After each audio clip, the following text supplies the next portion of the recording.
I've wondered about some of the broader enduring conditions presently in place to maintain our separation from life. For now, I've identified 5 significant ones.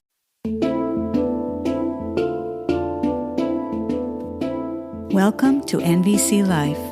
I'm Rachelle Lamb, veteran NVC trainer and relationship coach, helping listeners navigate interpersonal conflict and ground more deeply into relational living.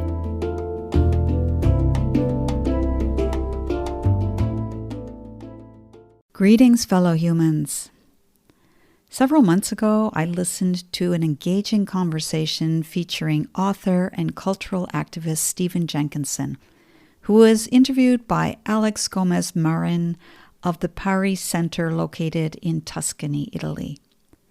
Earlier in their conversation, Jenkinson said the following: "You know, in my corner of the world, the Native people had a name for the allegation of the separation between Canada and the United States that the surveyors had just arbitrarily put somewhere.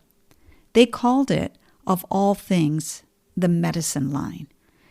And I think the reason for that is not that they were so impressed with this allegation of a line going through the prairies, which is kind of a goofy idea, but they couldn't believe the importance that the white people came to this imaginary line with.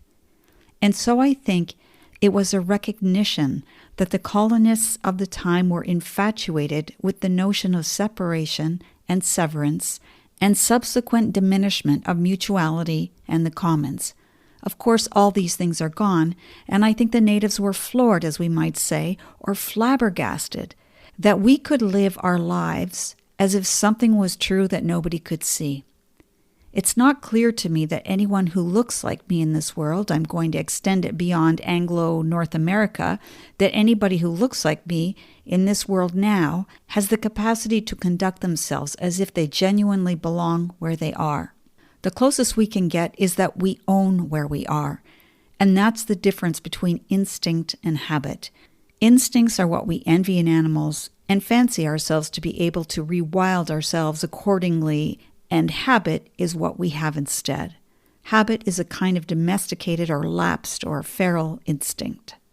We now have the habit of land ownership, the habit of land severance, the habit of private property, the habit of you can't go here because I own it. And there's lots of others that are secondarily attached, but it's a great lament, among other things, to come to an understanding that the place that you imagine grants you respite and reprieve and rest, so-called home, is predicated so severely on the severance between you and the place upon which you genuinely depend. I mean genuinely, not in the sense of lamentable, genuine dependence, the kind of dependence that belongs. So I encourage listeners to tune into the full conversation, which I've included a link to in the show notes. So the words separation and severance were spoken a few times by Jenkinson, reminders of the degree of disconnection that has been plaguing us modern humans for quite some time now, which I'm now going to connect to nonviolent communication. Within the NVC framework, Marshall Rosenberg identifies 4 ways that we humans disconnect from each other. These are 1, diagnosis in the form of judgment, analysis, criticism, and comparison. 2, denial of personal responsibility. 3, demanding things or actions from others. And 4, deserve-oriented language. Because it's my belief that these 4 Ds of disconnection are so deeply ingrained that they feel natural to many of us, I've wondered about some of the broader enduring conditions presently in place to maintain our separation from life. For now, I've identified 5 significant ones. Condition number 1, not knowing our history. Sure, we're taught history in school, but I don't think I have to tell you that we are taught an authorized version of history, which means there is much history that we don't know, a history that, if we were to learn it, would cause us to feel very troubled about how we live today. We are disconnected from our history. Condition 2, not being connected to the land that feeds us and shelters us. Most of us have no real idea where our food comes from other than reading the stickers and labels on the grocery store package. We have no direct contact with the actual land, actual climate, or actual labors. I'm not speaking for everyone, but generally this is the case. We are disconnected. Condition 3. Modern technologies, the main ones being communication, electrical, energy, manufacturing, medical, and transportation. While we love our technologies, there's no doubt that no technology derives out of thin air and without consequence. Some of those consequences are dire, if not to us directly, then to places and peoples elsewhere in the world who must contend with them. It's hard to get excited about deeply examining the dark side of technologies when our day-to-day lives are so deeply intertwined with the benefits we receive from those technologies. Condition 4. Business and education systems whose main raison d'être is to keep the societal consumer machine well-oiled. Businesses and schools don't teach how to live in the natural world and care responsibly for the planet, just the opposite. Get your degree so that you can become a participating member of a sick society, even as it purports itself to be increasingly fair and just. In his book, Life Enriching Education, Marshall Rosenberg writes, life-enriching classrooms and schools are likely to be struggling within school systems whose purpose is unfortunately not supportive of them. In any domination system, the goal, unwittingly or otherwise, is to perpetuate the status quo, an economic system in which a few people maintain their wealth and privilege while others remain permanently in or near poverty. Such systems are not going to respond positively in the long term to the kind of educational innovations that I propose. It may be possible to launch new educational programs, but unless we organize ongoing teams of people to sustain them, the schools are likely to soon revert back to their original structures and procedures. Condition 5. Living in an elderless society.